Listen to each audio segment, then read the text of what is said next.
My question will be to Ambassador Brunson McKinley. So one of the basic issues of Trump administration was a migration question. It's about migration from Mexico, from other South countries to United States. So how you assess this path, this policy, what are the consequences, and how it influences particularly with Europe? You will have noticed that there are really two separate, not entirely separate, but two distinct focuses to our discussion tonight, migration and Ukraine.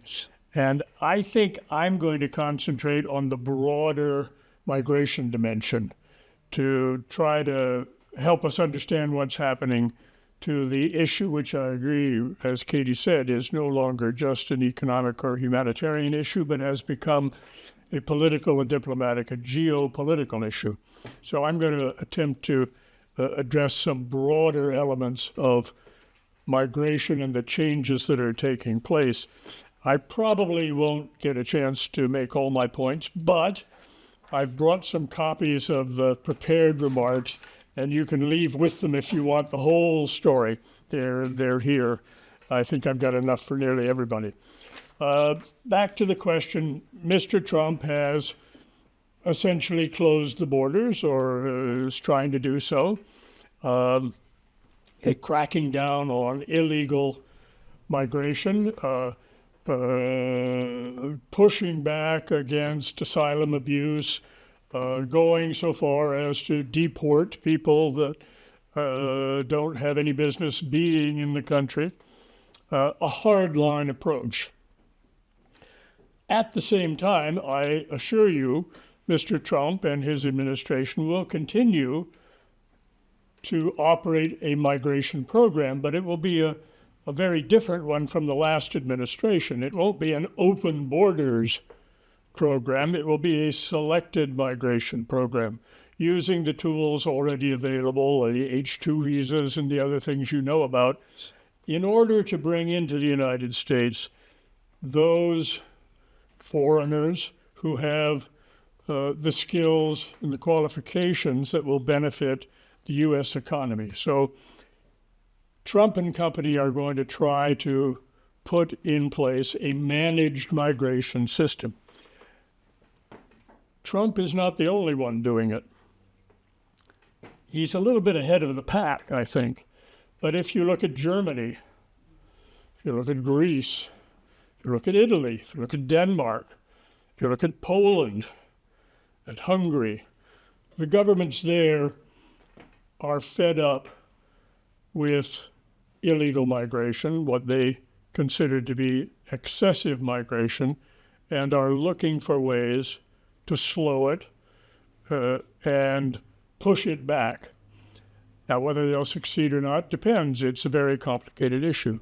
Many of those countries are members of the European Union, which has its own approach and its own rules. But I think they're going to try. So I think we're going to see, we are seeing a pushback against mass migration, and it's not just Trump. Two other points before I stop. You will have noticed probably that migration is part of globalization. Globalization means lowering the borders that restrict the flow of information, capital, investment, goods and services, and whatnot. In the West, I want to emphasize, the globalization mentality was extended to the movement of people, and migration became a constituent part of globalization. Indeed, the most visible, and hence, in some ways, the most problematic form of globalization. And as globalization retreats, you will see a lot of pressure on migration. But keep in mind that a good half of the world, maybe 3/5 of the world, never did consider migration to be part of globalization. The Asian countries, generally speaking, which are very implicated in globalization, have never had open borders. In fact, they're mostly very strict about who gets in their country and who gets to stay. If you look at Japan, look at Korea, look at China, these are countries that do not have migration. So open border style migration is a Western phenomenon, and I think it's coming to an end. You were Director General of International Organization for Migrations for 10 years. Can you explain what role international organizations like UN play in managing migration and if they can mitigate geopolitical tensions? And from other side, how countries can protect, how they can secure their countries, because some migrations can have some different consequences. So how they can balance between security and their humanitarian obligations. The international organizations do, of course, play an important role with migrants and refugees in implementing programs which, however, are funded by national governments. And it's the national governments also that make the key decisions about the status and the treatment of refugees and migrants. And you don't want to forget that. It's the national governments that are in charge of migration. And for a long time, it was the interior ministers in those governments which had the reins in their hands. That has changed now since migration has become such a hot political issue. Now it's more and more in the office of the prime minister, the president, the minister for foreign affairs, and other ministries that deal with the broader political and geopolitical aspects of the problem. But you don't want to forget that it is the governments that make the decisions. And I think Mr.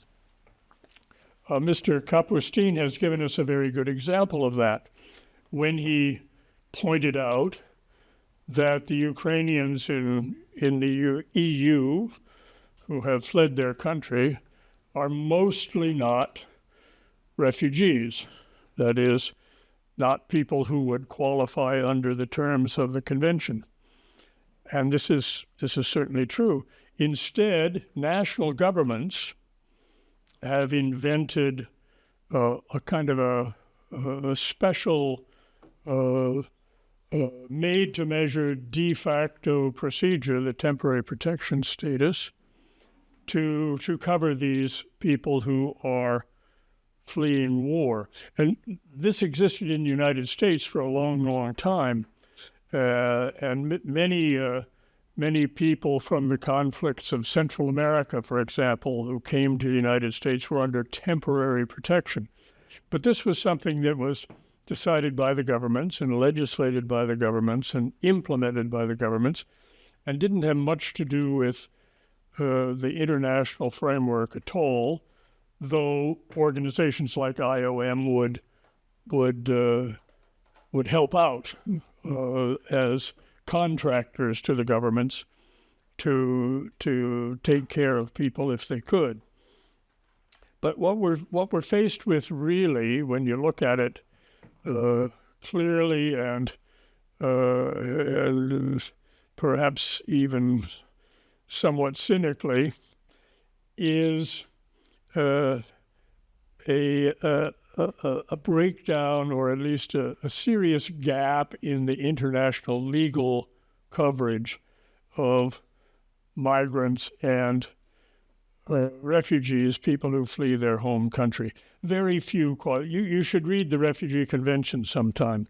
The people who negotiated that in the 1940s and 1950s were very careful to keep it quite limited.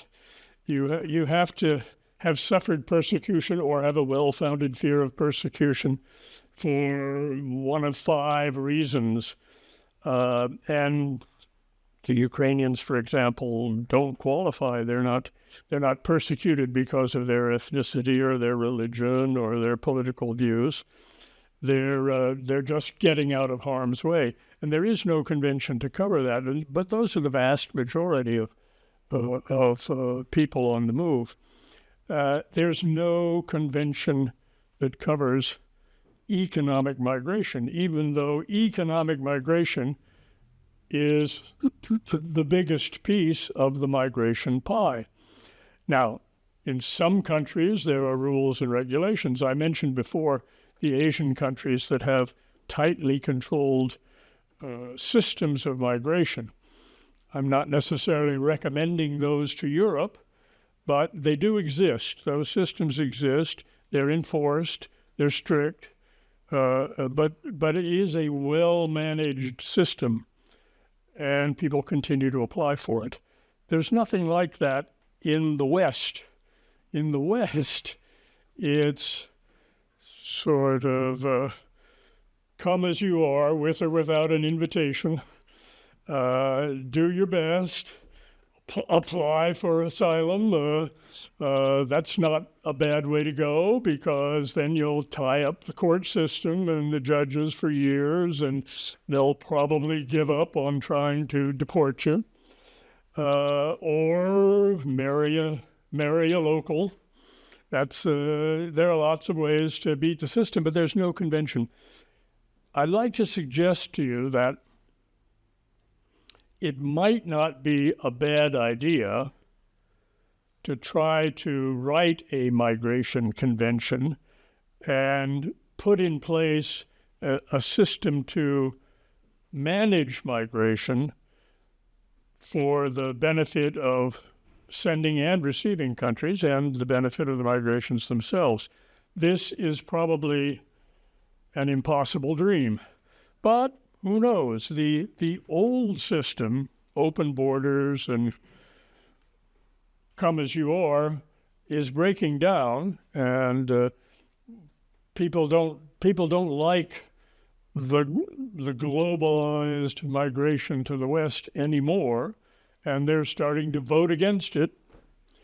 Maybe the time has come when the diplomats of Western Europe and North America and some other countries can come together and establish a migration convention